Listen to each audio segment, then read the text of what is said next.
नमस्ते स्टूडेंट्स। आज 11 science chapter 5 उसमें हम एक्सरसाइज के सम देखते हैं। First exercise number 10। Exercise number 10 question में क्या है, ये बॉडी है, इसका मास 0.4 kg है। बॉडी का मास 0.4 kg है। बॉडी की इनिशियल वेलोसिटी 10 मीटर पर सेकंड नॉर्थ डायरेक्शन में है। बॉडी की इनिशियल वेलोसिटी 10 मीटर पर सेकंड नॉर्थ डायरेक्शन में है। अभी बॉडी पे फोर्स लगता है कितना, 8 न्यूटन साउथ डायरेक्शन में। तो बॉडी पे कितना फोर्स अप्लाइड हुआ, 8 न्यूटन, वो भी साउथ डायरेक्शन में। North is positive so south is negative, so here put the negative sign. ये फोर्स 30 सेकंड तक लगता है। This force applied on body for 30 second. तो हमने फोर्स 8 न्यूटन अप्लाइड किया, पर कितने सेकंड तक, 30 सेकंड तक हमने फोर्स अप्लाइड किया है। तो find the position of the body, find the position of the body.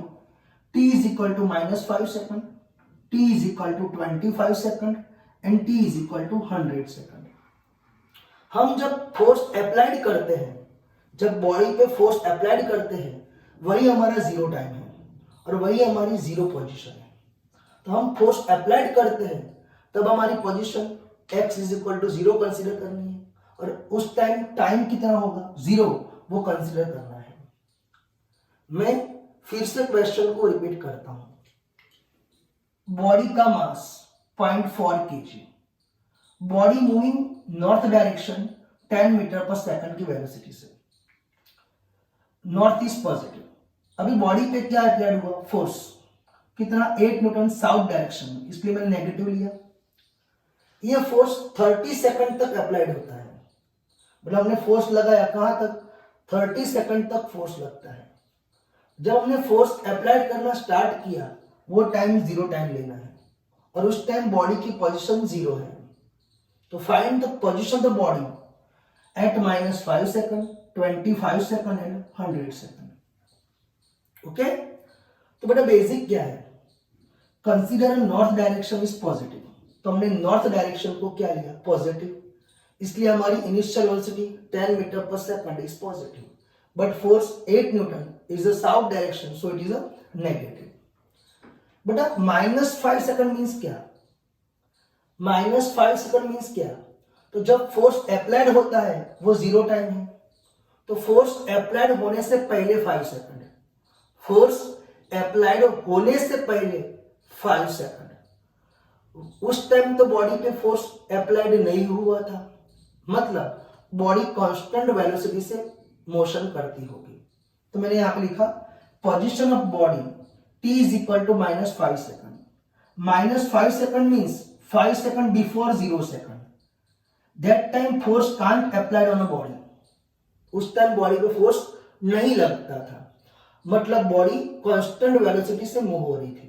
तो position of body at -5 second, constant velocity है, तो position is equal to velocity into time, displacement is equal to velocity into time. तो force applied होने से पहले body की velocity कितनी थी, 10, टाइम -5 सेकंड, तो बॉडी की पोजीशन कहां पे होगी, -50 मीटर। तो अपनी बॉडी ये 0 पोजीशन है, तो -50 मीटर पे होगी, कौन से टाइम पे, -5 सेकंड पे। Okay, now position of the body eight 25 second, position of the body eight 25 second, और फोर्स कितने टाइम तक लगता है, 30 सेकंड तक। तो अपना फोर्स 30 सेकंड तक अप्लाइड होता है, और हमको पोजीशन 25 सेकंड में फाइंड करनी है। मतलब फोर्स अप्लाइड है, तो there here force applied on body for 30 second, so acceleration of the body is a is equal to F/m। Force कितना, -8, मास ऑफ बॉडी 0.4, तो -20 मीटर पर सेकंड स्क्वायर। ये बॉडी का क्या होगा, acceleration. You know that force applied oppose the motion, so here retardation, so here a negative sign। तो बेटा force 30 second तक लगता है, और हमको पोजीशन 25 सेकंड में फाइंड करनी है, मतलब फोर्स प्रेजेंट है। फोर्स प्रेजेंट है तो एक्सेलरेशन होगा, तो a is equal to F/m, F -8, m 0.4, answer -20। तो बॉडी का रिटार्डेशन या एक्सेलरेशन कितना होगा, -20। ओके, हम जब फोर्स अप्लाइड करते हैं वो टाइम कौन सा, 0 टाइम, उस टाइम बॉडी की वेलोसिटी 10 मीटर पर सेकंड, वो इनिशियल हो जाएगी ये वाले केस में। तो बॉडी की इनिशियल वेलोसिटी 10 मीटर पर second, position at 25 second, x is equal to v naught t plus 1/2 at square, v naught 10 t 25 a -20 t 25 का square, answer 6000 metre, that mean 6 kilometre minus में। तो बेटा 25 second पे हमारी position क्या होगी, -6 kilometre, मतलब 0 से ऊपर जाते नहीं है, क्यों, हमारा फोर्स डाउनवर्ड में है। Okay, now position of the body is 30 second, तो बॉडी की पोजीशन 100 सेकंड के बाद कितनी, position of the body at 100 second. बेटा ये केस 2 पार्ट में डिवाइड हो जाएगा, क्यों, 100 सेकंड के बाद बॉडी की पोजीशन, फोर्स कितने सेकंड तक लगता है, 30 सेकंड तक, तो ये फोर्स 30 सेकंड तक लगता है, तो 30 सेकंड तक बॉडी में क्या होगा, एक्सेलरेशन होगा, मतलब रिटार्डेशन, उसके बाद फोर्स लगेगा नहीं, तो फिर बॉडी कांस्टेंट वेलोसिटी से मूव हो जाएगी। तो फर्स्ट 30 सेकंड में रिटार्डेशन केस लेना पड़ेगा और नेक्स्ट 70 सेकंड में कांस्टेंट वेलोसिटी का केस लेना पड़ेगा। मैं फिर से बोलता हूं, हमको बॉडी की पोजीशन 100 सेकंड में फाइंड करनी है। अभी फोर्स कितने सेकंड तक अप्लाइड होता है, 30 सेकंड तक फोर्स अप्लाइड होता है, मतलब 30 सेकंड तक बॉडी में क्या होगा, रिटार्डेशन, फिर फोर्स अप्लाइड नहीं होने वाला है, तो उसके बाद बॉडी में क्या आ जाएगी, कांस्टेंट वेलोसिटी आ जाएगी। तो नेक्स्ट 70 सेकंड में constant velocity case and first 30 second में रिटार्डेशन केस लेना पड़ेगा। तो position of the body at 100 second, here force applied on body for 30 second, that time body moving with retardation. After 30 second force can't applied on body, means body moving with constant velocity, next 70 second। तो A is equal to F by M -8 upon 0.4, तो -20 metre पर second square, body में क्या होगा, retardation, कितनी second तक, 30 second तक। Initial velocity body की कितनी, 10 मीटर पर सेकंड, डिस्टेंस आफ्टर 30 सेकंड, तो बॉडी ने कितना डिस्टेंस कवर किया इन 30 सेकंड में। तो x is equal to v naught t plus 1/2 at square, v naught 10, time की वैल्यू 30, ये -20, t 30 का square, answer -8700 metre, 8700 metre answer मिला। 30 सेकंड में बॉडी का डिस्प्लेसमेंट होगा। नाउ बेटा जब हमने फोर्स अप्लाइड नहीं किया था, कितने बस सेकंड के बाद अप्लाइड नहीं किया, 30 सेकंड के बाद, जब जैसे हम फोर्स छोड़ेंगे उस टाइम बॉडी की जो वेलोसिटी होगी वही वेलोसिटी से बॉडी मूव करेगी। देखो अभी बॉडी में वेलोसिटी कितनी है, 10, हमने 30 सेकंड तक फोर्स अप्लाइड किया, कितनी सेकंड तक, 30 सेकंड, बाद में फोर्स नहीं लगाया, तो 30 सेकंड के बाद बॉडी में जो वेलोसिटी होगी वही वेलोसिटी से बॉडी क्या करेगी, मूव करेगी। तो first after 30 second velocity of body, after 30 second velocity of body, v is equal to v naught plus 80, v naught 10 metre पर second, a -20, a 30, answer -590 metre पर सेकंड। तो बेटा 30 सेकंड के बाद बॉडी ऊपर नहीं नीचे मूव होती होगी, वो भी कितनी वेलोसिटी से, 590 मीटर पर सेकंड। तो नेक्स्ट 70 सेकंड में बॉडी के पास कांस्टेंट वेलोसिटी है, वो भी कितनी, 590।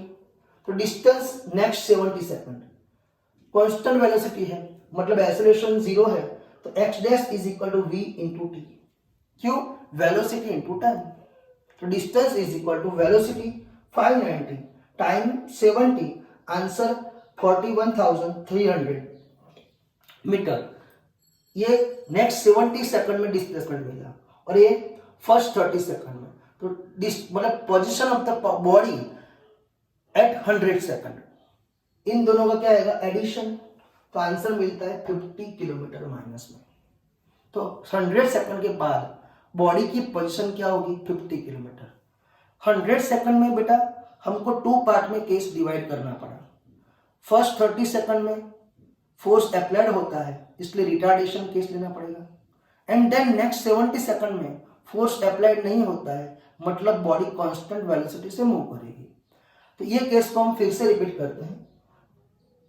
Here force applied on body at 30 second, after 30 second force can't applied, next 70 second में बॉडी कांस्टेंट वेलोसिटी से मूव होगी। Acceleration of body F/m -20, initial velocity 10 metre पर सेकंड, तो distance at 30 second, V0 t + 1/2 AT square, V0 10 a -20 और t की value 30। तो 30 second में body की position 8700 metre. Now after 30 second velocity of body, अभी बॉडी के पास वेलोसिटी 10 है, पर वो टाइम कितना, 0 या इससे बिफोर टाइम, 0 या इससे बिफोर टाइम बॉडी की वेलोसिटी 10 होगी। पर आफ्टर 0 सेकंड बॉडी में फोर्स अप्लाइड होता है, तो velocity after 30 second v = V0 + AT, 10 a की वैल्यू 20, 30 - 590। तो नेक्स्ट 70 सेकंड में डिस्टेंस कितना कवर होगा, कांस्टेंट वेलोसिटी है, तो distance = velocity into time, velocity 590 time 70 second, answer 41300 metre. तो position of the body at 100 second, 30 में डिस्प्लेसमेंट एंड 70 में डिस्प्लेसमेंट का एडिशन किया, आंसर मिला -50 kilometre. Okay, now exercise number 11। Exercise number 11 में क्या है, एक ट्रक है, वो रेस्ट कंडीशन में है। ट्रक क्या है, रेस्ट कंडीशन में, मतलब उसकी इनिशियल वेलोसिटी 0 है। अब वो 2 मीटर पर सेकंड स्क्वायर एक्सेलरेशन से मोशन करता है, 2 मीटर पर सेकंड स्क्वायर एक्सेलरेशन से मोशन करता है, मतलब उसकी वेलोसिटी इंक्रीज हो रही है। आफ्टर 10 सेकंड, तो 10 सेकंड के बाद ट्रक में से हमने एक स्टोन को फ्रीली फॉल कर दिया, ट्रक में से स्टोन को क्या कर दिया, फ्रीली फॉल। तो आफ्टर 11 सेकंड स्टोन की वेलोसिटी एंड स्टोन का एक्सेलरेशन फाइंड करना है। After 11 second find the velocity and acceleration of the stone. Question फिर से बोलता हूं, ट्रक रेस्ट कंडीशन में है, मतलब इनिशियल वेलोसिटी 0। अब ट्रक 2 मीटर पर सेकंड स्क्वायर एक्सेलरेशन से मोशन करता है, मतलब उसकी वेलोसिटी इंक्रीज हो रही है। आफ्टर 10 सेकंड ट्रक में से हमने स्टोन को फ्रीली फॉल कर दिया, कितनी हाइट से, 6 मीटर हाइट से हमने स्टोन को फ्रीली फॉल कर दिया। तो 11 सेकंड के बाद ट्रक की स्टोन की वेलोसिटी एंड स्टोन का एक्सेलरेशन फाइंड कीजिए। ओके, तो फर्स्ट बेटा हम स्टोन को फ्रीली फॉल करते हैं, तो स्टोन को जब फ्रीली फॉल करते हैं एक्चुअली इसकी इनिशियल वेलोसिटी 0 होगी, पर हम ट्रक में से स्टोन को फ्रीली फॉल करते हैं, ट्रक में से स्टोन को फ्रीली फॉल करते हैं, तो स्टोन की इनिशियल वेलोसिटी ट्रक जितनी होगी, स्टोन की इनिशियल वेलोसिटी ट्रक जितनी होगी, और वो भी हॉरिजॉन्टल डायरेक्शन में। क्यों, ट्रक हॉरिजॉन्टल मोशन करता है। तो first velocity of truck after 10 second, क्यों, ट्रक में से स्टोन को फ्रीली फॉल किया, पर 10 सेकंड के बाद, तो ट्रक की velocity after 10 second v = V0 + AT। Truck की इनिशियल वेलोसिटी 0, एक्सेलरेशन 2 और टाइम 10, तो 20 मीटर पर सेकंड। तो ट्रक की 10 सेकंड के बाद वेलोसिटी कितनी होगी, 20 मीटर पर सेकंड। उस टाइम हम स्टोन को फ्रीली फॉल करते हैं, तो stone dropped from the truck after 10 second. So initial velocity of stone is equal to velocity of truck after 10 second is equal to velocity of truck after 10 second। तो truck की velocity after 10 second कितनी है, 20 metre पर second, और ये कौन सी velocity होगी, horizontal, इसलिए यहाँ पे V0x लिखा। तो स्टोन की इनिशियल वेलोसिटी का x कंपोनेंट 20 मीटर पर सेकंड, स्टोन की इनिशियल वेलोसिटी का x कंपोनेंट 20 मीटर पर सेकंड, बट y कंपोनेंट कितना होगा, 0। क्यों, देखो स्टोन मेरे हाथ में है, तो वो y की वेलोसिटी कितनी, 0, और स्टोन ट्रक में है और ट्रक हॉरिजॉन्टल में है, तब इसकी इनिशियल वेलोसिटी हॉरिजॉन्टल में होगी 20 मीटर पर सेकंड।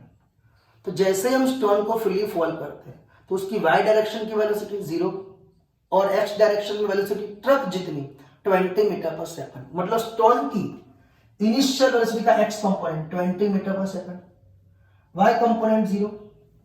अभी स्टोन आफ्टर 11 सेकंड स्टोन की वेलोसिटी फाइंड करनी है, तो after 11 second means 100 minus 10, 1 second के बाद स्टोन की वेलोसिटी फाइंड करनी है। तो हम जब स्टोन को ड्रॉप करते हैं तब 10 सेकंड है, और 11 सेकंड के बाद स्टोन की वेलोसिटी फाइंड करनी है। तो 11 सेकंड मतलब ड्रॉप करने के बाद 1 सेकंड, 11 सेकंड मींस ड्रॉप करने के बाद 1 सेकंड होगी। तो after 1 second horizontal component of velocity is vx is equal to v naught x 20 metre पर सेकंड। क्यों? ये प्रोजेक्टाइल मोशन हो जाएगा। क्यों? जैसे ही मैं स्टोन को ड्रॉप करता हूं तब उसके पास हॉरिजॉन्टल वेलोसिटी है, इसलिए स्टोन ऐसे नहीं गिरेगा पर ऐसे गिरेगा, स्टोन ऐसे गिरेगा।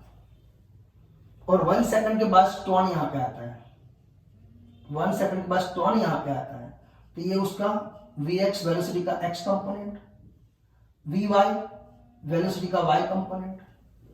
तो बोल बेटा horizontal component of velocity after 1 second vx is equal to v naught x, वो कितना होगा 20 मीटर पर second. Now vertical component of velocity vy, तो v naught y plus ayt, v naught y plus ayt। तो बेटा यहाँ पे initial y component कितना 0, ड्रॉप करने के बाद स्टोन के पास एक्सेलरेशन कितना होगा g जितना, तो ay की वैल्यू g इंटू टी। बेटा ड्रॉप करने के बाद स्टोन में एक्सेलरेशन कितना होगा g जितना। आपको पता है प्रोजेक्टाइल मोशन में y डायरेक्शन में वेलोसिटी g एक्सेलरेशन g जितना, प्रोजेक्टाइल मोशन में y डायरेक्शन में एक्सेलरेशन g जितना होता है। तो ay की वैल्यू g, t का t, g की वैल्यू 10, t की वैल्यू 1 सेकंड, तो -10 मीटर पर सेकंड। माइनस क्यों है बेटा? नेगेटिव y डायरेक्शन है। तो बोल बेटा स्टोन की 1 सेकंड के बाद वेलोसिटी का y कंपोनेंट -10, x कंपोनेंट 20, तो v is equal to under root vx square plus vy square, 20 square plus -10 square, 500 का रूट 22.4 मीटर पर सेकंड। ये क्या होगी 1 सेकंड के बाद स्टोन की वेलोसिटी। 1 सेकंड के बाद स्टोन का एक्सेलरेशन कितना होगा? तो आपको पता है बेटा प्रोजेक्टाइल मोशन है, तो बोलो बेटा acceleration a is equal to ay हो जाएगा, क्योंकि ax तो 0 रहता है, तो ay की वैल्यू g जितनी, मतलब 10 मीटर पर सेकंड स्क्वायर, मतलब 10 मीटर पर second square. Okay, now exercise number 12। Room के अंदर सीलिंग से बॉब को हैंग किया है। Length of string is 2 metre and mass of bob is 0.1 kg। Bob pendulum की तरह ऑसिलेट करता है, मतलब बॉब ऐसे क्या करता है ऑसिलेट। जब वो एंड पे आए और जब वो मिन पोजीशन पे आए तब स्ट्रिंग कट हो जाती है, तो बॉब का ट्रेजेक्टरी पाथ कैसा होगा? तो स्ट्रिंग कट हो जाए तो बॉब का ट्रेजेक्टरी पाथ कैसा होगा? जब बॉब ए के पास होगा, एंड पॉइंट के पास होगा, जब बॉब मीन पोजीशन के पास होगा तब। तो फाइंड क्या करना है? Trajectory of Bob when the string is cut. Bob की पोजीशन पहले कहां पे थी? एंड ऑफ ऑसिलेशन, और दूसरी बार कहां पे थी? मीन पोजीशन पे। तो देखो बेटा चैप्टर 14 में हम पढ़ेंगे when the pendulum is oscillated at the end of oscillation its velocity is 0। And point के पास उसकी वेलोसिटी 0 होती है, इसलिए वो वापस आता है, और मीन पोजीशन के पास उसके पास वेलोसिटी होती है। तो बॉब मतलब पेंडुलम में बॉब ऑसिलेट करता है तब एंड पॉइंट के पास उसकी वेलोसिटी 0 रहती है, और मीन पोजीशन के पास उसके पास वेलोसिटी होती है। तो देखो बेटा पेंडुलम मतलब बॉब ऑसिलेट करता है, एंड पॉइंट पे उसकी वेलोसिटी क्या है? 0। उस टाइम स्ट्रिंग कट हो गई, मतलब क्या हुआ? फ्रीली फॉल जैसा हुआ, क्योंकि आपके पास इनिशियल वेलोसिटी नहीं है, तो मतलब बॉब का क्या हुआ? Freely fall. तो बॉब का पाथ क्या बनेगा? Vertically downward due to the mg weight के हिसाब से। तो बॉब के वेट के हिसाब से बॉब कैसे जाएगा? डाउनवर्ड में ही जाएगा, मतलब उसका ट्रेजेक्टरी पाथ क्या बनेगा? Vertically downward. नाउ अभी बॉब मिन पोजीशन पे है, तब उसके पास इनिशियल वेलोसिटी होगी, तो मेन पोजीशन पे उसके पास वेलोसिटी कितनी है, तो टेंजेंट ड्रॉ करते हैं, v है। उस टाइम स्ट्रिंग कट हो जाए तो इनिशियल वेलोसिटी का कौन सा कंपोनेंट होगा, x कंपोनेंट हमारे पास है, इनिशियल वेलोसिटी का x कंपोनेंट हमारे पास है, इसलिए बॉब का पाथ ऐसे बनेगा, मतलब प्रोजेक्टाइल मोशन जैसा बनेगा। तो trajectory of the Bob is parabolic, तो यहाँ पे बॉब का ट्रेजेक्टरी क्या बनेगा, पैराबोलिक, और यहाँ पे क्या बनेगा, वर्टिकली डाउनवर्ड, मतलब लीनियर पाथ।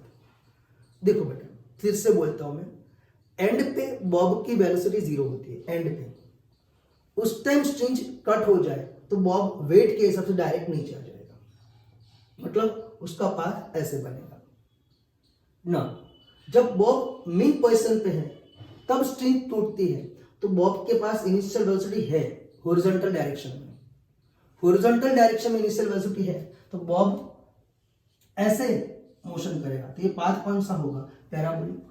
तो ये वाले केस में पैराबोलिक पाथ आएगा, ये वाले केस में वर्टिकली डाउनवर्ड पाथ आएगा। ओके, एक्सरसाइज नंबर 17, लेबोरेटरी में एक न्यूक्लियस स्टेडी कंडीशन में है, रेस्ट कंडीशन में, तो लेबोरेटरी में न्यूक्लियस रेस्ट कंडीशन में है, उसका डिसइंटीग्रेशन होके 2 फ्रैगमेंट में वो डिवाइड हुआ, डिसइंटीग्रेशन होके 2 फ्रैगमेंट में वो डिवाइड हो गया। तो prove that both fragment moving oppositive, prove that both fragments moving oppositive।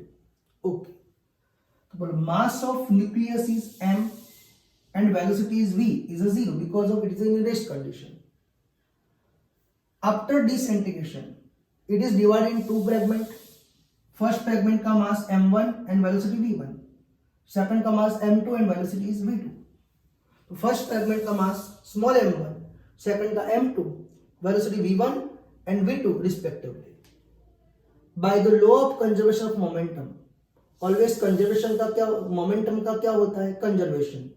तो ऐसे केस में momentum का conservation होता है, तो initial momentum is equal to final momentum।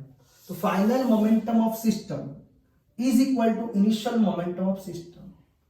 इसका m1 v1 plus m2 v2 is equal to mv। तो final momentum क्या होगा, m1 v1 plus m2 v2।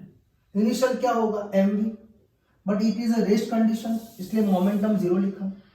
इस साइड ले लो, तो m1 v1 minus m2 v2 is equal to, तो v1 is equal to minus m2 upon m1 into v2, means both fragment moving opposite, means both fragments moving opposite. But ऐसे भी हम prove कर सकते हैं कि इसका मोमेंटम p1 लेते हैं और इसका मोमेंटम p2 और इसका p, तो you know that initial momentum is equal to final momentum. तो फाइनल मोमेंटम कितना होगा सिस्टम का, p1 plus p2 vector form में। इनिशियल मोमेंटम कितना, p। Initial nucleus steady condition में मतलब momentum 0, p1 plus p2 is equal to 0, p1 is equal to minus p2, means both fragment moving opposite, means angle between this 2 fragment का momentum के बीच में angle कितना आएगा, p1 और p2 ऑपोजिटिव है, तो एंगल कितना आएगा, 180 डिग्री। तो एंगल दोनों के बीच में कितना आएगा, 180 डिग्री आ सकता है। ओके बेटा, न्यूक्लियस के पास इनिशियल मोमेंटम है, तो फिर यहाँ पे 0 नहीं लिख सकते, इनिशियल मोमेंटम गिवन है, वो लेना पड़ेगा। Now exercise number 18, now exercise number 18, 2 billiard ball है, 2 billiard ball moving opposite, mass of billiard ball is 0.05 kg, mass of billiard ball is 0.05 kg and its speed is 6 meter per second. After collision, both billiard ball moving opposite with same speed, moving opposite with same speed, moving opposite with same speed. Find the impulse in each ball. Find the impulse in each ball. I repeat, 2 billiard ball है, उनका मास 0.05 kg, उनकी speed 6 metre पर second और दोनों की velocity ऑपोजिटिव है। Collision के बाद सेम डायरेक्शन में वो वापस आते हैं सेम स्पीड से, तो फिर ईच बॉल का इंपल्स कितना होगा, First, you know that by the Newton's second law, F is equal to delta P by delta T. F is equal to delta P by delta T. F delta T is called the impulse. F delta T इसको हम क्या बोलेंगे? Impulse. Impulse मतलब ही क्या? Change in momentum. Impulse मतलब ही क्या? Change in momentum. हम क्या करते हैं? फर्स्ट बॉल का चेंज इन मोमेंटम फाइंड करते हैं. तो for a first billiard ball momentum before collision, तो इसका मोमेंटम बिफोर कोलाइजन P1 नाम दिया मैंने. तो P1 is equal to M1 V1 vector form में. मास 0.05, वेलोसिटी का मैग्नीट्यूड 6, पर डायरेक्शन कौन सी है? एक्स एक्सिस, मतलब आई कैप. तो V1 is equal to 6 I cap. 6 5 30, 0.3 I kg metre पर सेकंड. तो फर्स्ट बिलियर्ड बॉल का momentum before collision 0.3 I cap मिला. आफ्टर कोलाइजन इसका मोमेंटम मैंने P1 डैश लिया. कितना लिया? P1 dash. After collision momentum of first billiard ball, P1 dash is equal to M1 V1 dash. Mass तो change नहीं होगा, वेलोसिटी V1 थी, अभी V1 डैश हो गई. M1 0.05, V1 डैश की वैल्यू 6, और direction negative X axis means 6 minus I cap. Answer is -0.3 I kg metre पर सेकंड. क्या मिला? बिलियर्ड बॉल की मोमेंटम बिफोर आफ्टर कोलाइजन, ये बिफोर कोलाइजन. तो बेटा impulse is equal to change in momentum. तो F delta T is equal to delta P. Means delta P मतलब P1 dash minus P1 minus 0.3 I cap minus 0.3 I cap. Answer is -0.6 I cap. Here negative है, magnitude में क्या लिखेंगे? 0.6 Newton second. कहने का मतलब क्या बेटा? फर्स्ट बिलियर्ड बॉल में मोमेंटम कितना है? -0.6 आई. तो सेकंड में फाइंड करने जाते तो +6 आई आता है. क्यों? न्यूटन्स थर्ड लॉ के हिसाब से फर्स्ट पे सेकंड का जितना फोर्स है उतना ही फोर्स सेकंड का फर्स्ट पे है, पर डायरेक्शन क्या होगी? ऑपोजिटिव. इसलिए हम सेकंड बॉल में इंपल्स फाइंड करने जाते हैं, तो आंसर 0.6 आई क्या पाता. क्यों? इससे डायरेक्शन क्या आती? Opposite. Now okay, exercise number 18. Question में क्या है? सेल का मास 0.020 kg है. सेल का मास कितना है? 0.020 kg. उसको हमने 100 kg मास वाले गन में से फायर किया. तो सेल को गन में से क्या किया? फायर. तो सेल की वेलोसिटी 80 मीटर पर सेकंड है. Find the velocity of the gun.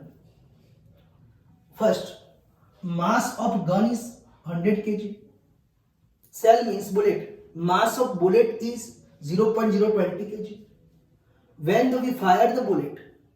Bullet move upward direction and gun move backward direction. मतलब बुलेट फॉरवर्ड डायरेक्शन में जाएगी और गन बैकवर्ड डायरेक्शन में जाएगी. तो हमने फॉरवर्ड डायरेक्शन को पॉजिटिव एक्स इमेजिन कर दिया. Consider a forward direction is positive x. Bullet की वेलोसिटी 80 आई कैप मीटर पर second.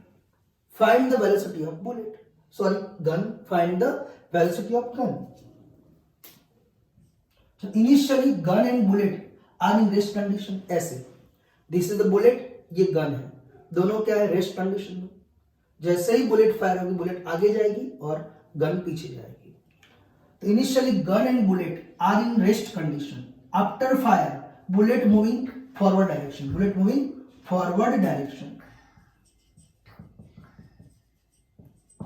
And gun moving backward. By the law of conservation of momentum, final momentum of the system is equal to initial momentum of the system. System is formed by gun and bullet. तो final momentum of the system मतलब bullet का momentum mbbb, gun का momentum mgvg. Initially दोनों rest condition में, मतलब दोनों का momentum 0. हमको vg फाइंड करना है, तो mgvg is equal to -mbbb. vg को मास्टर कर दिया. बुलेट का मास 0.020 kg, गन का मास 100 kg, बुलेट की velocity 80 i cap. Answer is -0.016 i cap metre पर सेकंड. नेगेटिव साइन क्या शो करती है कि गन की वेलोसिटी बुलेट से क्या होगी, ऑपोजिट। तो velocity of the gun is opposite the motion of bullet. Okay बेटा, नाउ एक्सरसाइज नंबर 21। बेटा स्ट्रिंज है, स्ट्रिंज जिसकी लेंथ 1.5 मीटर है, स्ट्रिंज की लेंथ 1.5 मीटर है। इसके पीछे 0.25 kg वाला स्टोन टाइट कर दिया। तो स्ट्रिंज की लेंथ 1.5 मीटर है, इसके पीछे 0.25 kg वाला स्टोन क्या कर दिया, टाइट कर दिया। और फिर हमने स्टोन को हॉरिजॉन्टल प्लेन में रिवॉल्व कर दिया। कौन से प्लेन में, हॉरिजॉन्टल प्लेन में, वर्टिकल प्लेन में नहीं। वर्टिकल प्लेन में mg कंसीडर होता है, हॉरिजॉन्टल प्लेन में mg कंसीडर नहीं होगा। तो फिर स्टोन क्या करता है, रिवॉल्व करता है। स्टोन 40 रिवोल्यूशन पर मिनट से रिवोल्यूशन करता है, 40 रिवोल्यूशन पर मिनट, जिसको हम एंगुलर स्पीड बोलते हैं। तो बेटा स्टोन क्या करता है, 40 रिवोल्यूशन पर मिनट, जिसको हम क्या बोलते हैं, एंगुलर स्पीड ऑफ स्टोन। तो बेटा स्ट्रिंग में टेंशन कितना होगा, स्ट्रिंग में टेंशन कितना होगा। स्ट्रिंग में मैक्सिमम टेंशन 200 न्यूटन है, स्ट्रिंग में मैक्सिमम टेंशन 200 न्यूटन है। उस टाइम स्टोन की वेलोसिटी क्या होगी, उस टाइम स्टोन की वेलोसिटी क्या होगी। देखो बेटा, स्ट्रिंग के पीछे स्टोन को टाइट कर दिया और स्टोन को क्या कर दिया, रिवॉल्व कर दिया। तो फिर स्ट्रिंग में टेंशन कितना होगा। First case, you know that stone revolve uniform circular motion. Uniform circular motion करने के लिए क्या चाहिए, सेंट्रीपिटल फोर्स। यहां पे प्रोवाइड कौन करता है, स्ट्रिंग का टेंशन। तो बेटा आपको पता है यूनिफॉर्म सर्कुलर मोशन करने के लिए कौन सा फोर्स चाहिए, सेंट्रीपिटल फोर्स, और वो प्रोवाइड होता है। यहां पे सेंट्रीपिटल फोर्स प्रोवाइड कौन करेगा, स्ट्रिंग का tension force. First, so angular speed of the stone is 40 revolution per minute, 40 revolution per minute। बेटा रिवोल्यूशन का रेडियन में कन्वर्ट करना पड़ता है, रिवोल्यूशन का रेडियन में कन्वर्ट करना पड़ता है। तो आपको बता बेटा 1 रिवोल्यूशन खत्म होगा, 1 रिवोल्यूशन कंप्लीट होगा तो कितना एंगल कवर होगा, π/2 π/2 π/2 π/2 बोले 2 पाई। तो 1 रिवोल्यूशन मतलब 2 पाई रेडियन, 1 रिवोल्यूशन मतलब 2 पाई रेडियन। तो 1 रिवोल्यूशन का मतलब क्या होगा, 2 पाई रेडियन। तो रिवोल्यूशन का रेडियन 2 पाई, मिनट की सेकंड 60, मिनट की सेकंड कितनी 60। तो 40 into 2 pi upon 60 revolution per minute, वो रेडियन पर सेकंड में कन्वर्ट हो गया। एक्चुअल में ये 7 चैप्टर में आता है। तो बेटा ये हमको क्या मिला, एंगुलर स्पीड। बेटा centripetal force mv square upon r लिया है मैंने, हम r ओमेगा स्क्वायर भी ले सकते हैं, r ओमेगा स्क्वायर भी यहां पे यूज कर सकते हैं सर, जरूरी नहीं है बेटा। तो बेटा v is equal to r omega, v is equal to r omega. r मतलब length of string 1.5 metre, omega की वैल्यू 40 इंटू 2 पाई अपॉन 60, सब कट कर दिया तो लीनियर वेलोसिटी 2 पाई मीटर पर सेकंड। तो स्टोन की लीनियर वेलोसिटी 2 पाई मीटर पर सेकंड है। स्टोन को रिवॉल्व करने के लिए कौन सा force, mv square upon r, centripetal force, वो प्रोवाइड कौन करेगा, टेंशन फोर्स। बेटा हम mv स्क्वायर अपॉन r के बदले m r ओमेगा स्क्वायर भी यूज कर सकते हैं, mv स्क्वायर अपॉन r के बदले mr ओमेगा स्क्वायर भी यहां पे यूज कर सकते हैं। हमने चैप्टर 4 में आपको सिखाया था। तो बेटा mv square upon r is equal tension. तो tension is equal to mass of stone, velocity of stone and radius of circular path. तो टेंशन 6.6 न्यूटन। तो बेटा अभी टेंशन स्ट्रिंग में कितना होगा, 6.6 न्यूटन। ओके बेटा मैक्सिमम टेंशन स्ट्रिंग के अंदर मैक्सिमम टेंशन 200 न्यूटन है, उस टाइम स्टोन की स्पीड क्या होगी। तो बेटा मैक्सिमम टेंशन 200 न्यूटन, उस टाइम मैंने स्टोन की स्पीड v मैक्स इमेजिन कर ली। स्टोन रिवॉल्व करता है तो कौन सा फोर्स चाहिए, centripetal, mv square max upon r। Provide कौन करेगा, स्ट्रिंग का मैक्सिमम टेंशन t मैक्स। तो v square maximum is equal to t max into r upon m। Value put कर दिया तो maximum speed of stone is 35 metre पर second average. तो बेटा स्टोन की मैक्सिमम स्पीड 35 मीटर पर सेकंड होगी तब तक स्ट्रिंग का टेंशन उसको विस्टैंड कर सकता है। हम 35 से ज्यादा स्पीड कर देंगे, 35 से ज्यादा स्पीड कर देंगे तो हमारा सेंट्रीपिटल फोर्स बढ़ जाएगा, किससे? मैक्सिमम टेंशन से बढ़ जाएगा और स्ट्रिंग टूट जाएगी। मतलब हम स्टोन की स्पीड 35 से ज्यादा नहीं ले सकते।